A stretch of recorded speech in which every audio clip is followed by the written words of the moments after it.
வணக்கம் ஃப்ரெண்ட்ஸ். என்னுடைய மாடி தோட்டத்தில் இன்றைக்கி ஒரு 3 ரோஸில் பதியம் போட்டதுலேயே ஏற்கனவே நான் கிராஃப்டிங் பண்ணையில் கட் பண்ணியிருக்கேன். இப்போ தான் கட் பண்ணி வச்சுருக்கிறேன். இது வெறுமனே சாதாரண ஒரு கொப்பு தான். இது வந்து பாருங்கள் வேறு எப்படி வந்துருக்குது பாருங்கள்.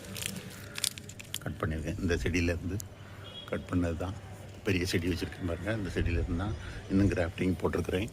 அந்த கிராஃப்டிங்லேயும் வேறு போட்டிருக்குது. அது கட் பண்ணும்போது உங்களுக்கு நான் காட்டுறேன். கட் பண்ணியே காட்டுறேன்.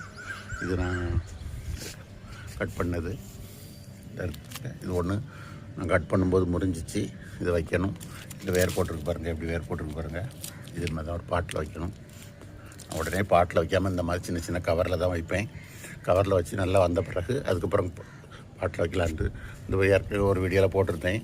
ஒரு சின்ன கட்டிங் தான், இப்படி கிராஃப்டிங் போட்டது தான். இப்போ வந்து எப்படி வந்திருக்கு பாருங்கள். அது எப்படி பூ பூத்துருக்குது. இன்னும் அது பாட்டுக்கு கொண்டு போகலை, தனியாக இருக்குது பாருங்கள். கீழே பாருங்கள், சின்ன கவரில் தான் வச்சுருக்கிறேன். பேப்பர் கவரில் தான், பிளாஸ்டிக் கவரில் தான் வச்சுருக்கிறேன். இதெல்லாம் இப்போ தான் தளிர்த்து வர்றது. இதிலெல்லாம் தளிர்க்கல, நிறைய ஃபெயிலியரும் ஆகத்தான் செய்யும் பாருங்கள். இது ஒரு மல்லிகை. இது அடுக்கு மல்லிகையில், ரோஸ் மல்லியில் இப்போ ஒரு கிராஃப்டிங் போட்டதை கட் பண்ணி எடுத்து வச்சுருக்கிறேன்.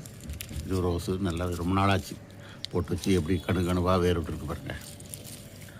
இதையும் ஒரு பேப்பர் கவரில் தான் வைக்கணும். இது 1 3 வைக்கணும். இதையும் வைக்கணும். சாதாரணமாகவே நம்ம போகணும். சாதாரண இந்த மாதிரி பேப்பரில் இந்த மாதிரி பிளாஸ்டிக் கிளாஸ்லலாம் வச்சு கொஞ்சம் நிழல் பாங்கான இடத்துல வச்சுக்கிட்டே இருந்தோம்னா அது கொஞ்சம் வளர்ந்த பிறகு அப்புறம் நம்ம பாட்டுக்கு மாற்றிக்கலாம்.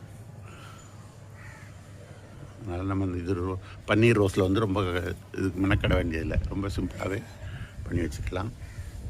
அது மாதிரி தான் நான் இப்போ இந்த முறை நான் ஒரு 3 கிராஃப்டிங் போட்டதை எடுத்து வச்சுருக்கிறேன். இந்த வீடியோ உங்களுக்கு பிடிச்சிருந்ததுன்னா லைக் பண்ணுங்கள், ஷேர் பண்ணுங்கள், சப்ஸ்கிரைப் பண்ணுங்கள். தொடர்ந்து என்னோடய வீடியோவை பாருங்கள்.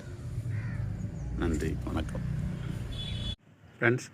கிராஃப்டிங்கான இந்த ரோஸ் குச்சிகளெல்லாம் இந்த மாதிரி சிம்பிளான கவர்லேயும் பேப்பர் பிளாஸ்டிக் பாட்டில்லையும் தான் வச்சு, இதுக்கு கிளாஸ்லையும் தான் வச்சுருக்கிறேன். இந்த மாதிரி வச்சு நம்ம நிழல் பாங்கான வச்ச இடத்துல வச்சுட்டு திரும்ப இது கொஞ்சம் டெவலப் ஆன பிறகு வேர் போட்டு இலையெல்லாம் வந்த பிறகு நம்ம பாட்டுக்கு மாற்றிக்கலாம். இந்த மாதிரி நம்ம சிம்பிளாகவே வச்சுக்கலாம். இந்த வீடியோ பிடிச்சிருந்தால் உங்களுக்கு ஷேர் பண்ணுங்கள், லைக் பண்ணுங்கள். இன்னொரு வீடியோவில் சந்திப்போம்.